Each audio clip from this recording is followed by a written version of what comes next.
să mor eu. Pe cuvântul meu, jur. Deci 3, 2, 1, pleacă! Nu mă așteptam, adică. E impresionantă de pe loc. Chiar e slipper mașina asta. Bă, trebuie să te dau o tură cu asta. Când o vezi ca Tesla și simți Tesla, asta e ea. Deci e jucărie. Băi, ce fugi. Mamă, ușor. Deci e rachetă mașina, frate. Să mor dacă mă...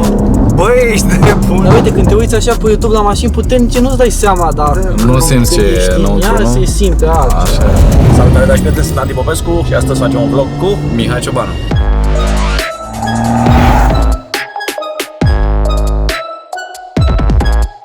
Ce mașină este? Este un BMW Seria 1 M1 40 cu motor de 3 litri. Asta înseamnă că e o mașină foarte puternică pentru că e cea mai mică caroserie de BMW, nu? Așa este, da. Motorul este pus și pe seria 3, 4, 5, chiar și 7. Deci înseamnă că e o mică rachetă. Este.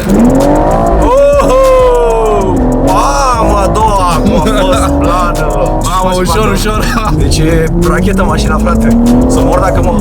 Băi, ești de bun. Câți cai are stop? 340 are de fabrică. Din 3 litri, 340 de cai? Da. Benzină. Benzină, da. Practic 40i este un motor de 3 litri. Acum 20 de ani, Da. BMW-ul când scotea 40 chiar era 40. Corect. Ce modificări ai făcut în afară de volan? Că volanul chiar arată bine. Unde l-ai făcut? Volanul este marca NXS Carbon. Eu import aceste volane. Și ce alte modificări ai făcut la mașină? Foarte multe modificări le-a avut de la primul proprietar. Are un soft, este un MG Flasher, care vine cu mai multe hărți, atât de sunet cât și de putere. Un downpipe, un rezonator scos de pe evacuare, ca să audă motorul B58-ul ăsta, să audă exact la potențialul lui. Să vedem un pic cum se aude. Bagă pe neutru.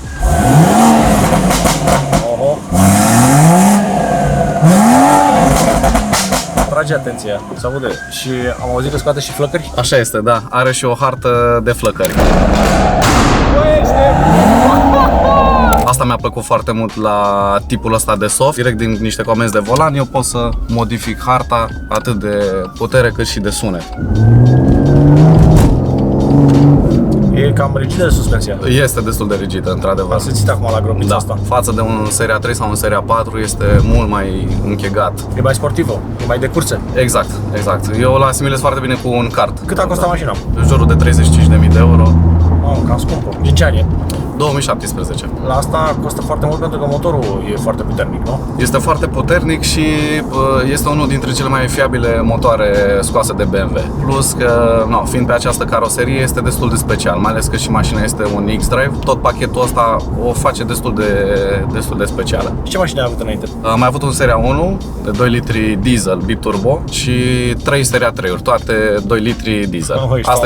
Asta este prima benzină. Cum a ajuns să-ți placă BMW-ul? Am dat de carnet, am luat carnetul, a trebuit să-i conduc mașina unui prieten de la service. Era un Seria 3 90 2009. Când am condus, nu știu, mașina aia pentru prima oară, am zis că asta este pentru mine. Deosebit? Am simțit ceva deosebit. Deci ce observ din discuțiile pe care le am cu oamenii cu care fac vloguri este că deciziile de a-ți cumpăra o mașină de cele mai multe ori sunt emoționale. Și asta înseamnă că la un moment dat te-ai plimbat cu o mașină și ți-a plăcut foarte mult, ți-a trezit o emoție foarte puternică, pozitivă, ți-a plăcut și atunci de-aia începe să-ți placă, știi? De acord, așa a fost. Deci oamenii aleg cu emoțiile și justifică cu rațiunea. Exact alesul emoțional al unei mașini poate fi și o problemă, doar dacă ăsta este criteriul pe care te bazezi. Am întâlnit foarte multe cazuri când oamenii au cumpărat o mașină pentru că le-a plăcut atât de mult încât emoția le-a întunecat rațiunea și nu au mai verificat mașina. Au cumpărat-o pe loc, observând ulterior ce probleme are, când era deja mult prea târziu. Pentru că nu toți vânzătorii sunt cinstiți sau nu cunosc trecutul mașinii, este o mare greșeală să cumperi o mașină pe NV,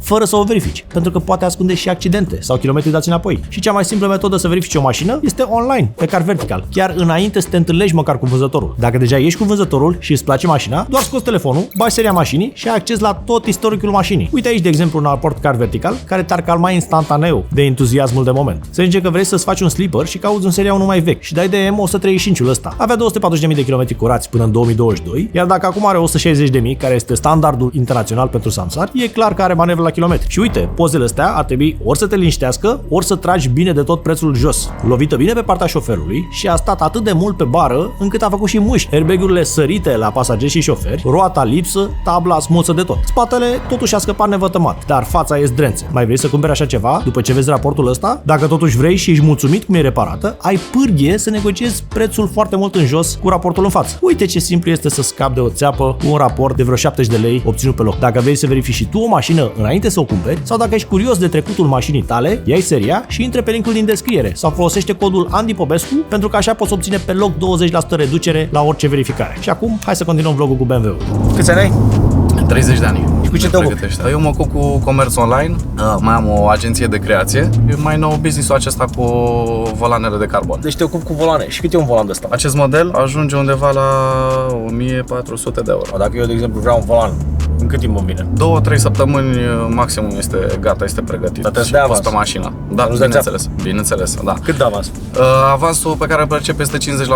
Și dacă faci cu banii? Nu fugă banii. Vin și volane, vin și ochelari. Ce ochelari vinzi? Ochelari de soare și ochelari de protecție pentru calculator. Dă și mie o pereche. Îți dau și o pereche. Glumesc, mă. Sunt între 20 și 50 de euro. Fii atent cum facem. Intru pe site, mi-aleg de acolo o pereche. Te rog. Care e site-ul? uvisionoptics.ro. Hai să vedem ce știe mașina asta să facă. Deci atent, dă-o pe sport și vreau doar să o calci. Să vedem așa, o repriză de la 90 la 140. Hai!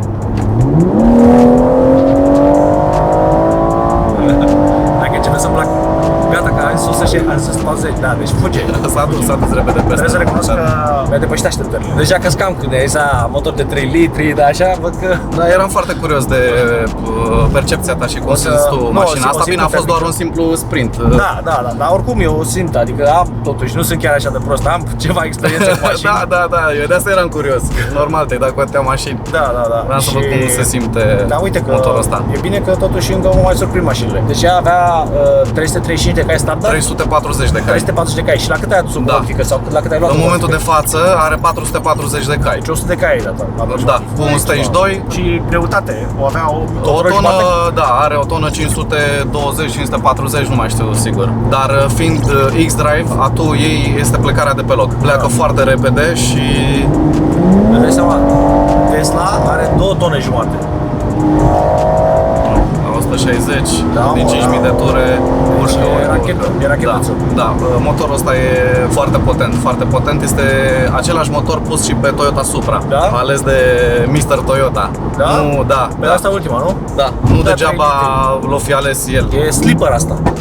Este un slipper, E slipper într-adevăr, da. E o mașină surpriză. Deci are 340 de cai și cu 100 de cai în plus. 100 de cai în plus, da, am o hartă deja preinstalată pe mașină de 500 de cai. Dar pentru asta trebuie să iau o pompă de benzină de înalte. Este exact pompa de benzină de pe Toyota Supra, asta nouă. Și are și Harman Kardon, de Da, sunet. da. Și pedalele le-ai pus tu? Da, astea sunt puse De unde, de vin China? ornamentele. China, da, import China. Hai să vedem.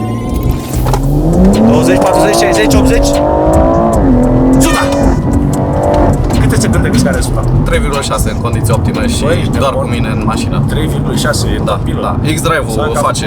A făcut vreo 4, dar trage să mor eu. Nu mă așteptam, adică E impresionantă de pe loc. Chiar e slipper mașina asta. Da, așa este. Singura chestie e că e așa slipper, știi, de asta e, dar ai vrut tu să fie așa, că unii chiar preferă, știu că unii preferă să fie așa. Mie îmi place chestia asta, Da. adică nu vreau Păi te neapărat, aștepți uite de exemplu Mustang-ul, consider o mașină, cel puțin la noi în România sunt foarte multe de 2-3, știi? Da, asta nu mai zic. Și Dar și 5 litri cred că îl faci. este posibil, dar vreau să zic că mașina arată de foarte mulți cai, dar 2-3-ul acela nu trage mai tare ca un Logan de 1.4, pe cuvânt, e Ala, ceva vezi mai bine cu ea. mult mai bine, clar. Hai să dăm și aici. Te pe dreapta aici și să-i dăm puțin, să vedem dacă se poate flăcări.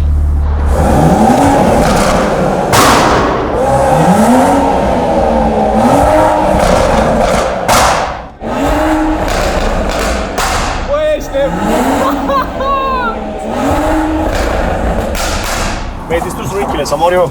Pe cuvântul meu, jur, deci... Belcișov Power aici. Deci n-am mai putut să filmez, jur, n-am mai putut să filmez. Frumos, a scos frumos tare, da. A fost surpriză, nu? Bă, Este destul de gălăgioasă pe flăcări atunci spate. Asta este Pops & Bangs. Aici are o hartă de bărbăl. bărbăl, adică ce? Adică... Exact, da. Face zgomotul ăsta.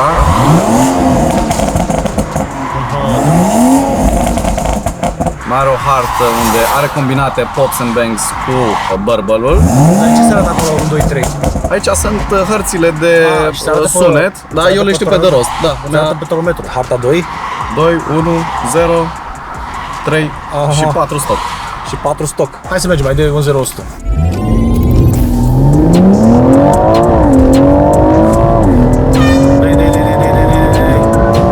Gata. 140.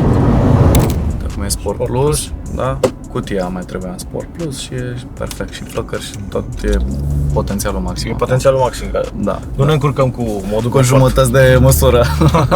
Hai să dăm un launch control. Cum facem? Clasic. acum? Frână blană, accelerație, Fără aștept să mai dau stegulețul. nimic? Da. Doar accelerație blană, da? Da. Uite, stegulețul. Da, bă. Țuta! Să vedem dacă am sus mai bine ca tine. Bine că... Bă, deci chiar fuge mașina asta. Hai să dăm așa, a treia, a doua A doua și de la un 50 acolo, da. și să ținem în 4000 de ture. O lăsăm și a dat. Mamă, a doua, acum a fost plană. Mamă, ușor, ușor. Nu-mi place deloc în dreapta, bă. Ușor, ușor. Da. Țin că n-am controlul, nu știu, nu-mi place deloc. Băi, dar ai văzut cum s-a dus la a doua? Da, Ce când bombă a schimbat s-a dus. din întâi a doua. Da, mă, ce să zic, fuge. Da, e un Baby M până la... Asta e. Deci e rachetă mașina, frate. Să mor dacă mă... Băi, ești nebun. Hai mă că fuge, e incredibil, frate. Da, șocă motor. Nu credeam că fuge așa, pe cuvântul meu, deci e jucărie mașina. Da, este o jucărie. Deci într-adevăr. BMW seria 1, Bă, bucături de M. tunat, fuge rău de tot. Hai să vedem, bate în Tesla. Bă, fuge rău de tot, n-ai ce șansă. Hai, dă-i tu primul și după aia eu după tine, ca să se vadă clar. Go! Bă, dar se ține și aia să mă piciorul. Da. Gata, până la 160. Dar a plecat primul. A plecat primul cu mult. Dar da, trebuie să-i dau launch control. Deci nu e chiar așa farsă Tesla aia, vezi? Dar e cea mai farsă Tesla. Ok, să-i dăm și cu launch control. 3, 2, 1, pleacă! La Mars. Hai. Dar nu cu mult. Nu cu mult, dar la Mars. Da. E bine, mă, îți oferă mașina o grămadă de senzații, Da. adică știi? Da. E Da, ce-ți așa transmite este, ea așa până la este. urmă, nu stai pe numere, Nu. care o bate pe aia. Eu n-am la mașina asta pentru numere, că face 100, 200, face 9 și Contează ceva senzația, secunde. știi? Exact. Și Ce sunt de acord te că- mulțumește pe tine. Și sunt de acord că Tesla nu-ți oferă senzația. Senzația Că de n-are sportivitate. sunet. Plus faptul că este doar chestia asta foarte liniară la Tesla. Ai văzut până intră turbina. Da, normal, are un pic de lag. Vezi, la electrice n-ai lag și asta e mișto, știi? Da. Lagul ăla, știi cum, pornește și după aia mai pornește odată. Pe când la electric e totul dintr-o E dată. instant, toată puterea, Totul. da. Am și o mașină electrică acasă, pot să înțeleg fenomenul. Ce mașină? O Dacia Spring. Ah, da. Aia zici că are motor de 1.3 benzină. are lag oricum mare pe electrică. Asta e o mașină cu care chiar te distrezi, știi? Te distrezi pentru că surprinzi oamenii. Oamenii nu se așteaptă să fugă. Pe aia, seria 1, Da, 118 diesel, știi? Dar când i-ai dat și Da. da. ce motor are la mă? Da, am făcut o surpriză de genul cu 2 zile cu un S63 AMG, modelul nou. Așa? Când am plecat cu jumătate de mașină avans deja și după aia dă seama că am o mașină jumătate distanță în decursul de, nu știu, 5-600 de metri, cam așa. Și alte întâmplări pe drum așa cu oameni care... Cu niște motocicliști, Ploiești, București, pe autostradă. I-am văzut deodată în spatele meu când veneau foarte tare. I-am lăsat să mă întreacă, am pus un stage 2 și direct după ei. La un moment dat, doi motocicliști, amândoi deodată se uitau așa în spate să vadă ce naiba vine după ei, că nu cred că le venea să creadă că e un seria 1, da. Hai să oprem modul ăla mai rău. Bă, dar ce zgomot te faci? Da, are și un filtru de aer, de asta face. Ăsta face așa? Da. Bă, desigur nu e zgomot adăugat? Nu, este filtru de aer, e gol, cam așa arată. Se aude Este super din tare. carbon, trage foarte mult aer. Băi, ce înseamnă? Și are jucărie. Deci acum, crede-mă, abia piști. Știi ce mi se pare tare? Că eu abia calc accelerația și accelerează ca nebuna. Asta îți dă feeling-ul ăla că vrea mai tare, vrea mai mult. Singura chestie e că n-arată cine știe ce, dar asta înseamnă un sleeper, știi? O mașină hatchback, da, care nu ți atrage atenția Da. decât pentru un cunoscător care vede badge-urile cu 40i. M140, da, 140. Îmi place cum se simte și carbonul ăsta la mână, că e tare așa. Da. Și e gros volanul, îmi plac volanele groase. E ce trebuie.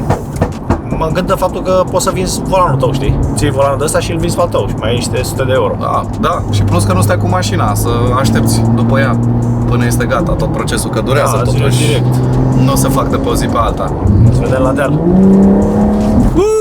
Și să vezi, cel puțin la mine în Brașov, pe un drum de poiană, este excelentă. Ea fiind destul de compactă, un drum de genul se pretează pentru ea foarte, foarte mult. Poți să o pui, te rog, în modul cel mai sportiv, inclusiv suspensie? Acum este cel mai sportiv. De ce te întreb? Eu, de exemplu, comparând cu mașini foarte scumpe, pe care le-am mai condus, de exemplu, Ferrari sau alte chestii, vezi când faci stânga-dreapta, ea se apleacă foarte mult. Nu este ca un kart, știi, să fie Da, foarte stiv. foarte stiv și să simți că nu se apleacă mașina. Știi, adică dacă fac așa, vezi, mașina se apleacă. Da. Face, nu face Într-adevăr, cele mai sportive. nu este la nivelul ăla. Da, Nici normal, nu trebuie să fie normal. acolo. Zic așa, cele mai sportive mașini pe care le-am condus, așa fac. Da, de acord. Știi? Da, bine, alți bani, de 10 ori mai scumpe. Normal. Păi și dacă vinzi pe asta, ce vezi ții? O întrebare foarte bună.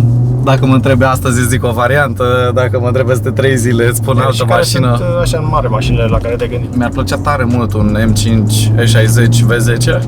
Alea te mănâncă de bani, man. Nu-ți lua așa ceva. Vreau și eu să văd Problemă cu cozineții. cum e, da. Pe Da, ce să vezi știu cum că e? nu Du-te și fă un test drive cu unul, să te plimbi pe unul. Nu merită, crede-mă. Asta e o mașină care... Știu că tu ai avut M6-le sau nu, ai avut și M5-ul. Au și M5 și M6, da. Dar nu, alea sunt mașini care te mănâncă de bani, mai ales acum când sunt vechi de 15 ani. Arată foarte. Băi, ce fuge incredibil. Și de aici pleacă foarte bine, din 4.000 Da, măi, sus. deci îți spune un zâmbet pe buze, pe bune. Așa este, da. Deci Tesla aia, care e foarte apropiată, e super boring față de asta. Super boring. Bă, trebuie să te dau o tură cu asta, fără mișto. Da, i-am spus.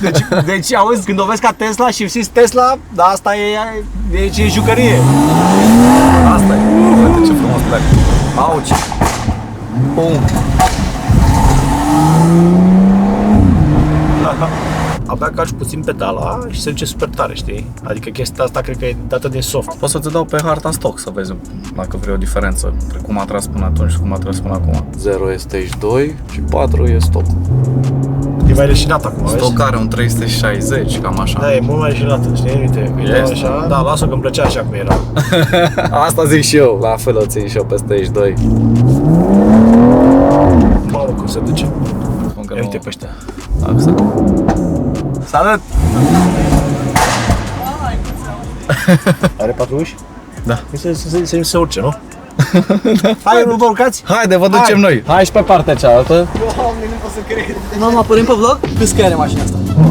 Mamă, capul meu! Mamă, știu, mamă. 3. Din 2 poți să vezi. Da. Wow! Mamă, ați dăm simțit-o cu tot. 1. Go! Ai, dă mine și dă... Wow, dar fuge, mă. Fuge rău de tot. 450 de cai. Se simt ca 1000.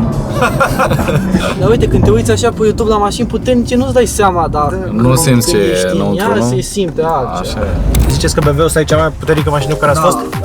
Înseamnă că asta n-are cum să vă impresioneze, nu? Ba da, are fi... Ai, da, de zile!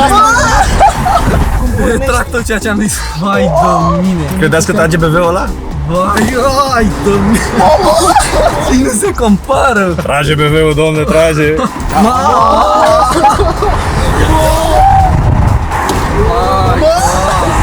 E un sentiment unic, dacă nu trăiești, n-ai cum să povestești. Are dezavantaje, nu O are să te sunet, lipsi. trebuie să stai la încărcare. Adică e mișto și cum face aia, cum plesnește așa, dar și asta când va accelerezi odată. Stai să-ți arăt, sună de urâs. Pe boxele din afară, nu din interior, din afară. Și acum are sunet? Ce mișto se aude.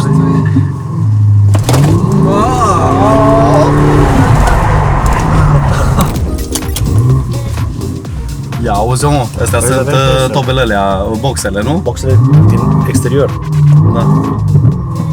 Ce sunet are acum, specific? Urus, V8 turbo. ok. Poți să scoți, mi. Ludacris Plus, direct.